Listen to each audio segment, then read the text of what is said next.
Welcome to Xi Jinping briefing. The content of the briefing includes: executive at WPP-owned agency detained over bribery claims. An imperial bureaucracy, what Xi Jinping really wants for China. Xi and Putin think they're winning and maybe they are. Australia says China is poised to lift punishing wine tariffs. 10 years of China's Belt and Road, what has $1 trillion achieved? Executive at WPP-owned agency detained over bribery claims. Financial Times. Chinese authorities have detained a senior executive of WPP-owned media agency Group M, as well as 2 former employees, over allegations of bribery. The Shanghai Public Security Bureau's Economic Crime Investigation Department said that the case involved an advertising company, but did not name it. Group M's Shanghai offices were raided by Chinese police, who detained one senior executive and questioned others. The detained trio allegedly accepted bribes between 2019 and February 2020. China is the second-largest advertising market in the world, with $223 billion forecast to be spent on ads this year. An imperial bureaucracy, what Xi Jinping really wants for China. Telegraph. Party of One, The Rise of Xi Jinping and China's Superpower Future by Chunhan Wang provides an account of Xi Jinping's life and political vision, with a focus on his achievements in power. The book discusses Xi's diagnosis of the Communist Party's ills, such as corruption on a large scale, and his efforts to tackle it.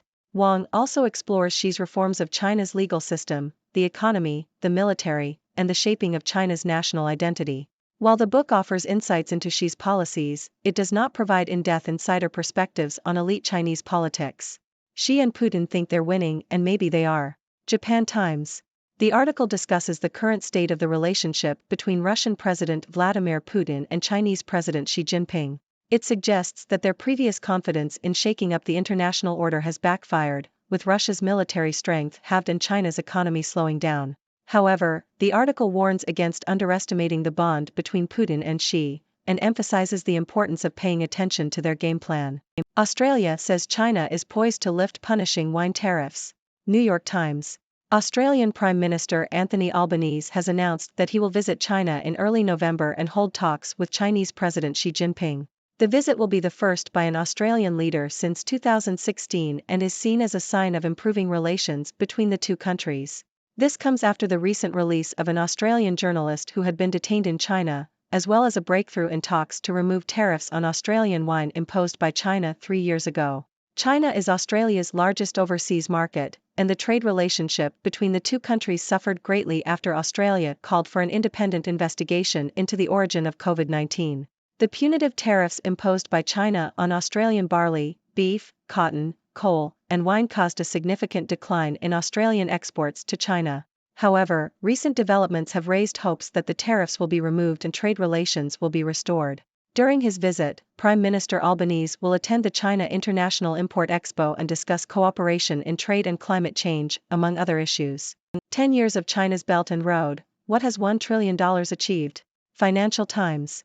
China's Belt and Road Initiative, BRI, the largest multilateral development program ever undertaken by a single country, is facing criticism as many projects have been mothballed, resulting in developing countries building up unsustainable debts, and corruption has besmirched the program's image. Pakistan, the biggest national recipient of BRI funding, has struggled to realize the ambition that new infrastructure would help turn the country into a global manufacturing hub.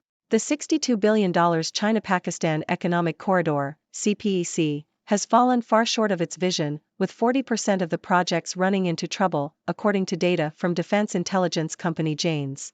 Furthermore, fewer Chinese businesses have shown an interest in setting up factories in Pakistan, depriving the government of foreign currency earnings needed to service its non-rupee borrowings. Despite this, Pakistan's foreign debts have nearly doubled since 2015 to $100 billion last year, with Chinese lenders collectively the largest creditors at around $30 billion, according to the IMF. In a bid to expand BRI's influence, China's President Xi Jinping announced that the program would be broadened to increase scientific exchanges and cooperation and even institutional building.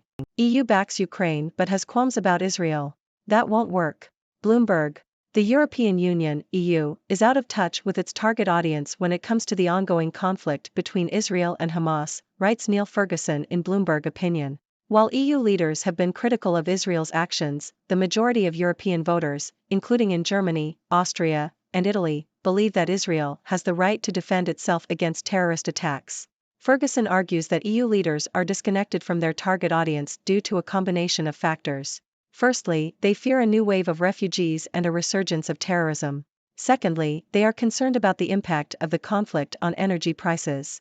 Lastly, they want to avoid distracting the US from the situation in Ukraine. However, Ferguson suggests that the EU's strategy is flawed, as the conflicts in Ukraine and the Middle East are intertwined and China poses a greater threat to European security than EU leaders realize. In contrast, US President Joe Biden has effectively addressed his target market by expressing support for Israel's security.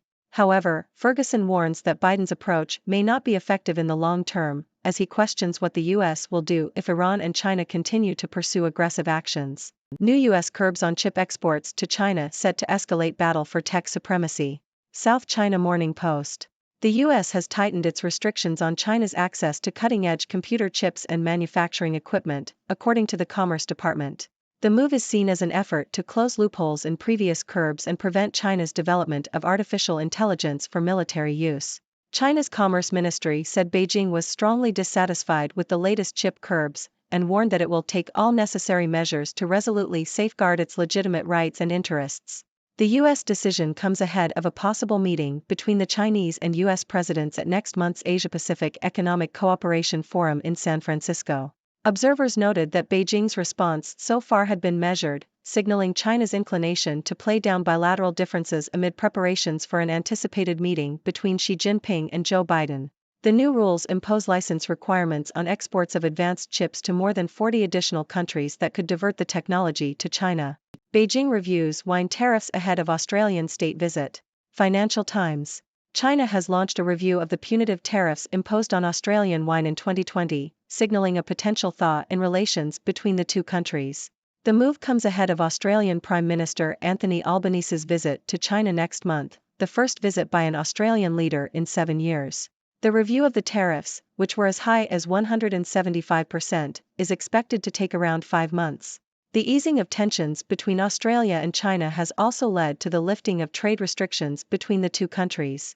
The resumption of bulk wine exports to China would provide relief to Australia's red wine industry, which has been struggling with overcapacity. Dear audience, I am Dr. Six, your resident observer from the 6 dimensions. Today, we have a diverse range of news to discuss, from bribery claims in China to the evolving relationship between Xi Jinping and Vladimir Putin. Let's dive right in. Firstly, we have news that a senior executive of WPP-owned media agency Group M has been detained in China over allegations of bribery. It seems that this case involves an advertising company, but the exact details are still unknown. China's advertising market is the second largest in the world, so this is definitely a significant development.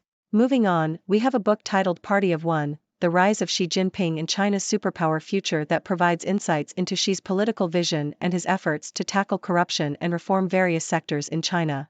However, it's worth noting that the book does not offer insider perspectives on elite Chinese politics, so we may not get the full picture. Next, we have an interesting analysis of the relationship between Xi Jinping and Vladimir Putin. While their previous attempts to shake up the international order may have backfired, it's important not to underestimate their bond and their game plan. Both leaders have faced challenges, but they remain influential players on the global stage. In a positive development, Australian Prime Minister Anthony Albanese is set to visit China, indicating a potential improvement in relations between the two countries. Talks to remove tariffs on Australian wine imposed by China 3 years ago have made progress, and there are hopes that trade relations will be restored. This visit is significant as it is the first by an Australian leader since 2016. Shifting gears, we have an analysis of China's Belt and Road Initiative, BRI, which has faced criticism due to stalled projects and unsustainable debts in developing countries. Pakistan, the largest recipient of BRI funding, has struggled to realize its vision of becoming a global manufacturing hub.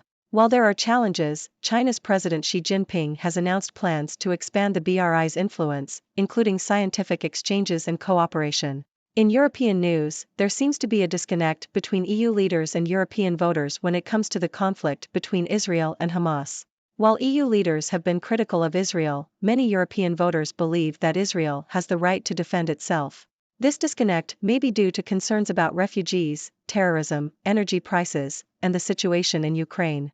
However, the author argues that the EU's strategy is flawed and that China poses a greater threat to European security than they realize. On the tech front, the US has tightened restrictions on China's access to cutting-edge computer chips and manufacturing equipment.